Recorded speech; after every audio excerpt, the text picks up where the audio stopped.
இதான் வந்திருக்கு பாருங்கள். எல்லாம் வெளிநாட்டில் பொருளை பார்த்தா எல்லாமே நம்ம ஊர் காசு பார்த்தோன்னா இது 6 ரூபான்னா 90 ரூபா இந்த மாதிரி இருக்கும். இதான் வந்துகிட்ருக்கு. என்ன பண்ணுறதுன்னு ஒன்றும் புரியல. வெளிநாட்டு வாழ்க்கை வெளிநாடுங்கிறான்.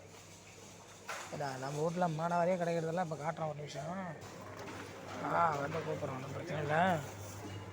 இது அதான் பப்பாளி பழம் சொல்லுவோம்ல, பப்பாளி பழம் 6 பழம் 500 ரூபா. இளநி வந்து 120 ரூபா ஒரு இளநி, 120 ரூபா. அந்த மாதிரிலாம் இருக்குது. நம்ம ஊர் மக்களை சாப்பிடுங்க.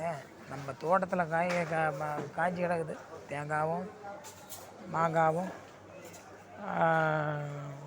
பப்பாளி பழம் வீந்து கிடக்குது. அதை யாரும் திங்கிறதில்ல. என்ன சொல்கிறது, பப்பாளி பழம் வீந்து கிடக்குது, யாரும் சாப்பிட்றதில்ல. இங்கே 100 ரூபா 500 ரூபா வாங்குறான்.